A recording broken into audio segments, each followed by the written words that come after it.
Sebagai kuasa hukum, itu kami akan menggulirkan kembali data-data di mana justru sebenarnya publik sudah sangat banyak melihat dugaan-dugaan konflik kepentingan, baik melibatkan Pak Menko gitu atau melibatkan pejabat-pejabat yang lain.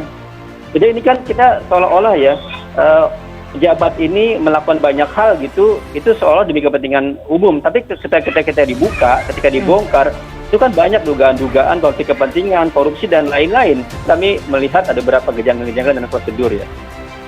Dan ini kemudian sih kita memandang ya ada seolah ya semacam ya udah ini harus berlanjut deh gitu. Ini harus kemudian diproses gitu. Itu yang kita pandang dari masyarakat sipil dan juga para pendamping. Sebetulnya kita tidak perlu perdebatkan di dalam proses penyidikan.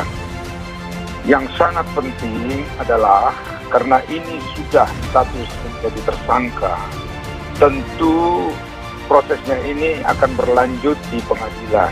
Nah, oleh karenanya kita serahkan sepenuhnya proses di pengadilan. Ya, apa yang dikatakan rekan-rekan itu semua. Kalau sudah demikian, tentu harus berani menyatakan semua ini kami akan beberkan di pengadilan.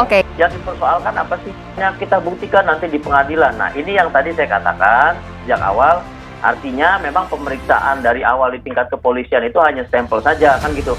Tidak ada tuh yang namanya merujuk pada SKB 3 Menteri kaitannya dengan Undang-Undang ITE yang dirujuk pada surat panggilan kaitannya dengan pasal 27-nya di situ. Dan itu harus ditanyakan ke kepolisian. Bagian mana yang dari konten YouTube itu yang bukan merupakan penilaian, bagian mana yang bukan pendapat, bagian mana yang bukan hasil evaluasi, dan bagian mana yang bukan merupakan kenyataan. Karena semuanya lagi-lagi adalah membahas sebuah fakta-fakta yang valid yang disampaikan oleh sekitar 9 NGO terkait dengan skandal bisnis dan militer di Papua. Dan itu menunjukkan bahwa ada diskriminasi penegakan hukum karena orang-orang yang dibungkam ini seperti saya, Fathia, adalah orang-orang yang sudah punya banyak laporan ke kantor polisi termasuk ke Polda Metro Jaya tetapi tidak pernah ditanggapi. Ketika bicara prioritas laporan dari saudara Luhut Binsar Panjaitan, maka pertanyaan saya tunjukkan pasalnya di dalam KUHP yang memberikan makna soal prioritas dan sehingga kasus ini perlu didahulukan. Apalagi dari sisi materi prosesnya ini hanya menyasar pada soal YouTube saya.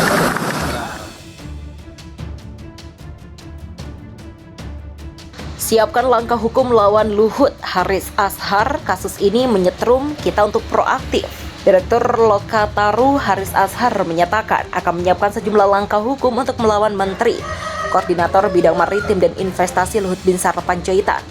Hal itu disampaikan Haris sebelum dirinya menjalani pemeriksaan sebagai tersangka terkait kasus dugaan pencemaran nama baik dan fitnah terhadap Luhut Binsar Panjaitan di Polda Metro Jaya. Kasus ini menyetrum kita bukan untuk kabur, tetapi menyetrum kita untuk harus segera proaktif melakukan segala dan tindakan hukum yang lainnya yang potensial dan materi yang kita punya, kata Haris Azhar kepada wartawan. Haris Azhar tak merinci upaya hukum apa yang akan ditempuh ke depan mengenai kasusnya tersebut. Namun dia memastikan banyak pihak bukan hanya dirinya yang akan melakukan perlawanan terhadap Luhut Binsar Panjaitan. Jadi kita akan melakukan berbagai upaya hukum ke depannya, bukan cuma saya, ada banyak teman-teman tuturnya. Oleh sebab itu dirinya tidak mempersoalkan jika nantinya dalam pemeriksaan sebagai tersangka terkait laporan Luhut akan langsung ditahan. Jika walaupun saya sampai ditahan hari ini atau kapanpun ditahan itu nggak ada masalah, kata dia. Sebelumnya kasus bermula ketika Luhut melaporkan Haris Azhar dan Fathia Maulidia pada September 2021 lalu. Luhut mengambil langkah hukum usai somas yang dilayangkan kepada keduanya tidak mendapatkan respon positif. Adapun laporan itu dibuat Luhut terkait dengan unggahan video yang di akun YouTube dengan judul "Ada Lord Luhut di balik relasi ekonomi Ops Militer Intan Jaya". Dalam video itu Luhut menilai bahwa keduanya telah melakukan pencemaran nama baik, fitnah, dan serta penyebaran berita bohong.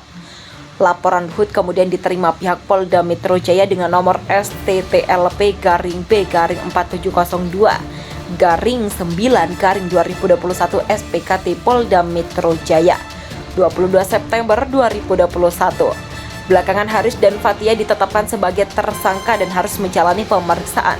Kepolisian Daerah Metro Jaya atau Polda Metro Jaya pada Jumat 18 Maret telah menetapkan Direktur Eksekutif Lokataru Haris Azhar dan Koordinator Komisi untuk Orang Hilang dan Korban Tindak Kekerasan atau Kontras Fathia Maulidia sebagai tersangka dalam kasus dugaan pencemaran nama baik Menteri Koordinator Bidang Kemaritiman dan Investasi Luhut Binsar Panjaitan. Melansir VOA pada Minggu 20 Maret, Haris dan Fathia menerima surat panggilan pemeriksaan sebagai tersangka hari Jumat 9 malam. Haris dijadwalkan mulai diperiksa pada pukul 10 waktu Indonesia Barat, sedangkan Fathia akan mulai diperiksa pada pukul 14 waktu Indonesia Barat. Kepala Bidang Hubungan Kemasyarakatan Polda Metro Jaya Komisaris Besar Endra Zulpan membenarkan soal penetapan keduanya sebagai tersangka dan bahwa keduanya akan mulai menjalani pemeriksaan di Polda Metro Jaya pada Senin pekan depan. Menanggapi status dirinya sebagai tersangka atas pencemaran nama baik, Haris dalam jumpa pers pada Sabtu 19 Maret menjelaskan ia akan hadir menjalani pemeriksaan tersebut. Dia mengatakan proses hukum ini menunjukkan kemiskinan integritas secara negara menghadapi situasi karena saat ini masih banyak laporan penting lainnya yang belum ditindaklanjuti oleh Polda Metro Jaya. Tetapi ketika ada sebuah kasus yang menyangkut menteri, koordinator, dan tokoh politik yang memegang banyak jabatan, ujarnya perkara ini langsung menjadi prioritas. Polda Metro Jaya membantah tuduhan Direktur Lokataru Haris Azhar yang menyebut penetapan tersangka pada dirinya dan koordinator Kontras Fathia mengklaim penetapan tersangka sesuai fakta hukum. Saya rasa penyidik ini bekerja berdasarkan fakta hukum. Kita tidak pernah melihat faktor lain terutama apa yang mereka sampaikan politis dan sebagainya, kata Kabid Humas Polda Metro Jaya, Kombes Pol Endra Zulpan pada Senin. Lebih lanjut dia mengatakan kasus pencemaran nama baik terhadap Menko Marves Luhut Binsar Panjaitan telah berjalan sesuai fakta hukum. Pasalnya kasus tersebut telah berjalan selama 5 bulan dan telah beberapa kali digelar mediasi antara keduanya, tidak pernah ditemukan titik temu sehingga kasus berlanjut. Kalau kita lihat penerapan tersangka tidak tergesa-gesa, waktu penetapan tersangka ini hampir 5 bulan. Jadi cukup lama penyidik pelajari kasus ini dan penyidik sebenarnya menghadapi restoratif justice membuka ruang untuk mediasi jelasnya. Zulpan mengklaim bahwa kasus tersebut telah berjalan sesuai SOP dengan minimal 2 alat bukti dan berdasarkan fakta hukum keduanya ditetapkan sebagai tersangka terkait pelanggaran Undang-Undang ITE.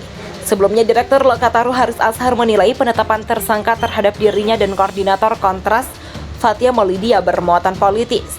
Haris dan Fathia ditetapkan sebagai tersangka kasus dugaan pencemaran nama baik terhadap Menteri Koordinator Bidang Kemaritiman dan Investasi Luhut Binsar Panjaitan. Penetapan tersangka ini politisi, kata Haris di Polda Metro Jaya pada Senin. Aktivis HAM itu juga mengatakan penetapan tersangka terhadap dirinya dan Fathia dinilai sebagai sebuah pembungkaman dan diskriminasi penegak hukum. Ini upaya untuk membungkam masyarakat sipil dan sekaligus menunjukkan bahwa ada diskriminasi penegakan hukum, kata Haris.